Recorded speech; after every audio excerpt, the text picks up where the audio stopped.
Welcome to our video on the history of cake decorating. This video is part of our What's in the Box series, where I pull a box from storage and see what we find inside, so check out the box number 5 playlist for more.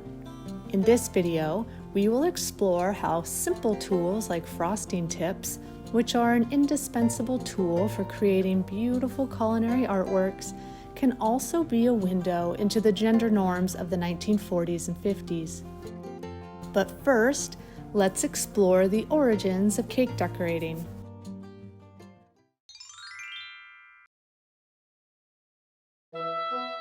To begin, there is no official consensus for when cake decorating began, but it has been around since at least the 1700s. Early cakes were often made with a few simple ingredients like flour, milk, and butter, but making a cake was anything from simple. According to one 1841 cookbook, the flour should be dried before the fire, sifted and weighed, currants washed and dried, raisins stoned, sugar pounded and rolled fine and sifted, and all spices, after being well dried at the fire, pounded and sifted.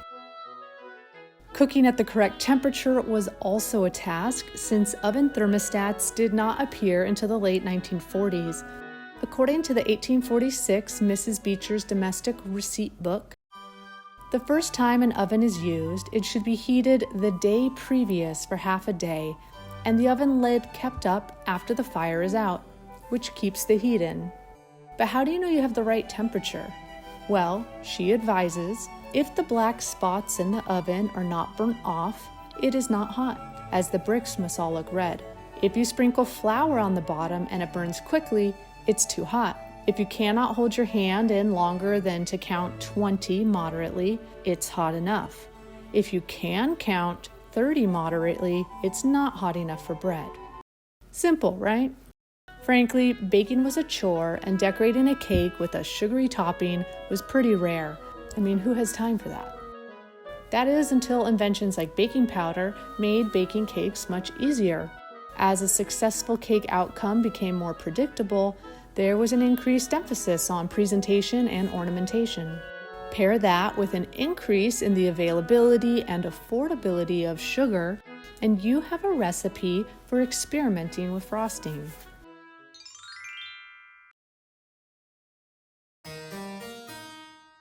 Early bakers did not use frosting and frosting tips. Instead, they decorated with confectioner's paste, gum paste, and marzipan, which were molded into shapes using various tools, often made of bone. Frosting tips, also known as piping tips, were not invented until the 19th century and are used with frosting that is soft enough to be piped through the tip, but solid enough to hold the design. These simple little cones are key to transforming simple cakes into works of art.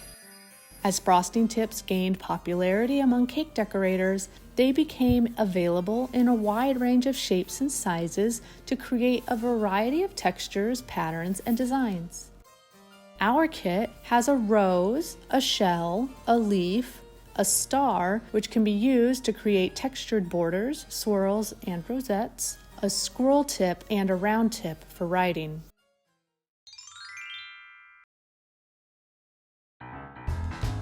The mid-20th century was a golden age of cake decorating in the United States, and frosting tips were an essential tool.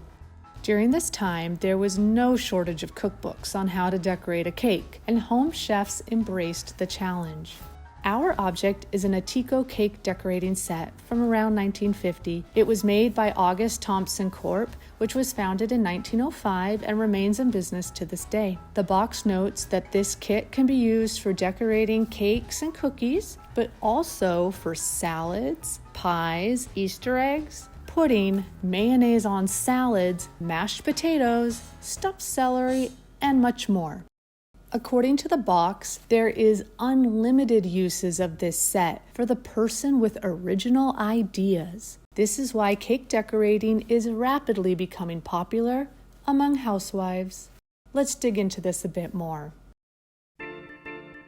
During the post-World War II period, as men returned to the American workforce, advertising and magazines encouraged women to return to the domestic sphere, promoting an image of the affluent, white American woman with a feminine hairdo and delicate dress on while she tends to hearth and home.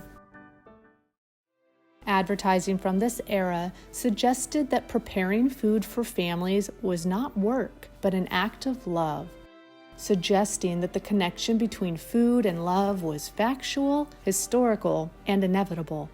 Who wants a hug? How about a husband? With the tagline telling you to remember that men love swan's down cakes and the girls that make them, it's quite apparent that the advertisers are trying to equate love with baking cakes, using their flour, of course. This yeast ad also uses love as a marketing tool. The copy reads, "Maybe home-baked butterscotch buns never saved a marriage, but they never did one any harm. You bake them yourself, right from scratch. You just add everything, especially lots of love." However, during this period, there was also a boom in convenience products, such as pre-made cake mix. Suddenly, the amount of time needed to make these love-filled meals was greatly reduced. Instant cake mix equals instant love. Ads continued to tie cooking to love, but with the added bonus that you could obtain this love without the added effort of baking from scratch. Now you could get your child to proclaim her love for you by simply adding milk. Just don't tell all those 19th century mothers who had to heat their ovens on instinct and ferment their own yeast for their love. However, now that baking a cake was so simple, there was an increased emphasis on decorating cakes to fill the void of all that newly gained time. 1953's The Art of Creative Decorating by Esther Murphy notes that to be outstanding as a cake decorator of perfection, which was promoted as part of being a good housewife, one must learn how to use all the icing tips and their applications. Instead of using her free time on endeavors outside the domestic sphere, women were encouraged to dig deeper into domesticity. In The Feminine Mystique by Friedan, she notes that the less real a function a role has, the more it is decorated with meaningless details to conceal its emptiness. She adds that without any outside interests, a woman is virtually forced to devote her every moment to the trivia of housekeeping.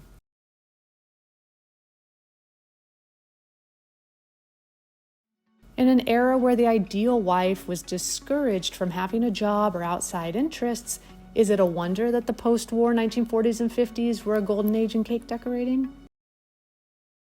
There you go, the story behind frosting tips and their role in perpetuating the rigid gender norms of the mid-20th century. Thanks for watching. Mundane objects can contain big stories, and this cake decorating set had a lot to say. What other stories might it tell?